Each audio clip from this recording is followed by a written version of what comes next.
ఛానల్కు స్వాగతం. మనం ప్రముఖ సంఘ సేవకురాలు, నిస్వార్థ ప్రజా సేవకురాలు అయినటువంటి శ్రీమతి హేమలత లవణం గారి స్వీయ జీవితగాథ మృత్యోర్మ అమృతంగమయ నుండి స్టువర్టుపురం నేరస్తుల సంస్కరణకు సంబంధించి అనేక అంశాలు తెలుసుకుంటున్నాం కదండి. నేరస్తుల సంస్కరణ ప్రారంభించిన తరువాత నేరస్తుల్లో వచ్చిన మార్పు గురించి ఈరోజు తెలుసుకుందాం. ఈ నేరస్తులు చాలామంది క్రమంగా నేరాలు మాని పొలం పనిలో నిమగ్నమయ్యారు. వారికి రోజు కూలీ ఇవ్వడానికి కలెక్టర్ నిర్ణయించారు. ఒక రెవెన్యూ గుమస్తా వారిని పొలంలోనే హాజరు వేసుకునే విధంగా ఏర్పాటు చేయబడింది.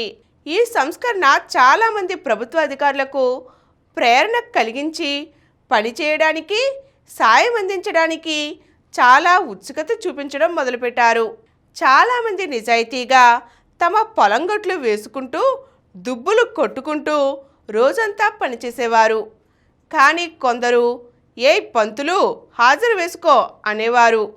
నా పేరు ప్రసాద్, నన్ను చూసావుగా, హాజరు ఇక్కడే వెయ్యి అంటూ తాను ఇంటికి పోయేవారు.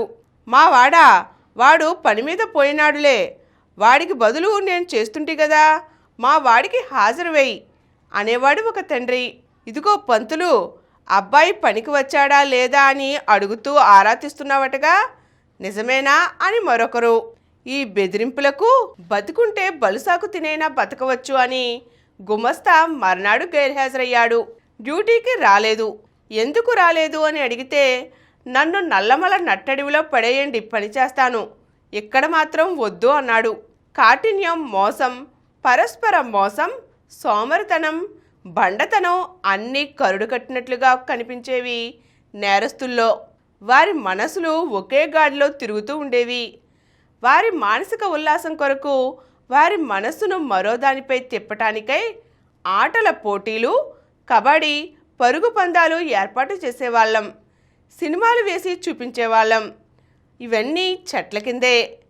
ఎన్నో ఒడిదుడుకులు, మానసిక ఒత్తిడులు, బయట సమాజపు విమర్శలు తట్టుకుంటూ సంస్కరణ కార్యక్రమం 3 మాసాల పాటు చేశాం. ఫిబ్రవరి 14, 1974లో ఆంధ్రదేశంలోని దినపత్రికలన్నీ పెద్ద పెద్ద అక్షరాలతో ప్రకటించాయి. బనగానపల్లి బ్యాంక్ దోపిడీ, 14 లక్షల విలువ గల బంగారం మాయమని. అంతకు వారం ముందు చీరాల పట్టణంలో ఒక ఇంజనీర్ ఇంట్లో దోపిడీ జరిగింది. దాన్ని స్టువర్టుపురం దొంగలే చేశారనే వార్తలు గుసగుసలాడాయి.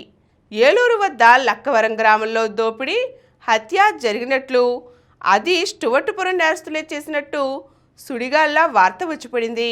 ఇవన్నీ వింటూ ఉంటే మేము చేస్తున్న కృషి పుల్లకు శాకాహారం గురించి ఉపన్యాసం ఇచ్చినట్లుగా ఉందా ఏమిటి అని అనిపించింది నాకు. ఏమిటి ఈ వార్తలు నిజమేనా అని నా ప్రశ్నను తేలికగా కొట్టిపారేసింది పార్వతమ్మ, పేరు మోసిన నేరస్తురాలు. రోజు మా వాళ్ళు పోలీసుల ముందు సంతకాలు చేస్తున్నారాయే. లక్కవరం ఎంత దూరం ఉందో తెలుసా? విమానంలో వెళ్ళి చేసి వస్తేనే వారు తిరిగి ఉదయం 6 గంటలకు హాజరు కాగలరు అన్నది. నాకది సబబుగానే అనిపించింది. అయినా ఎవరూ హాజరు తప్పటం లేదు కూడాను. బనగానపల్లి బ్యాంక్ దోపిడీ జరిగిన 3వ రోజునే పోలీస్ సూపరింటెండెంట్ థామస్ గారు డిఐజీగా ప్రమోషన్ వచ్చి వెళ్ళిపోయారు. బనగానపల్లి బ్యాంకుని కేంద్ర రాష్ట్ర నేర పరిశోధక బృందం పరిశీలించి ఇది ఎరుకుల వారి పనే అని నిశ్చయించారు.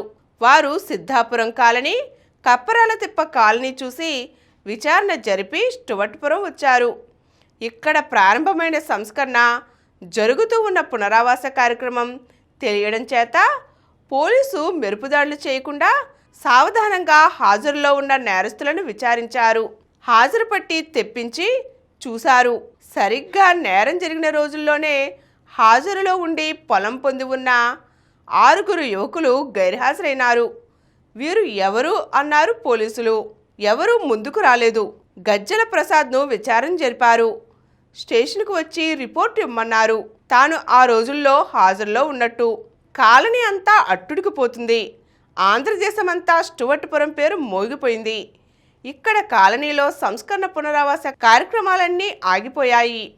అటు పోలీసులు, ఇటు రెవెన్యూ అధికారులు, సంఘ సేవకులు వారికి నచ్చి చెబుతూనే ఉన్నాం.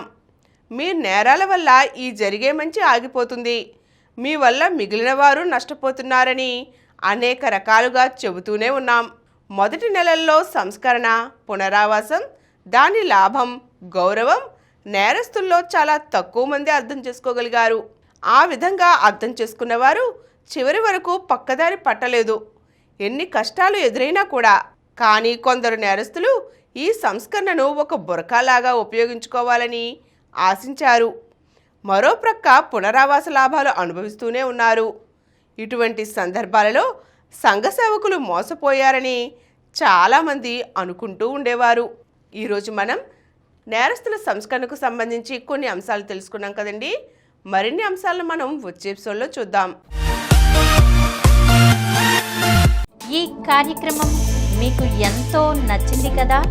ఇటువంటి మరిన్ని వీడియోల కోసం అనతి కాలంలోనే 20 కోట్లకు పైగా వ్యూస్ సాధించిన సమరం ఛానల్ సమర్పించు యతీష్ సెంటర్ ఛానల్కు సబ్స్క్రైబ్ చేయండి, లైక్ చేయండి, మీ ఫ్రెండ్స్కి షేర్ చేయండి.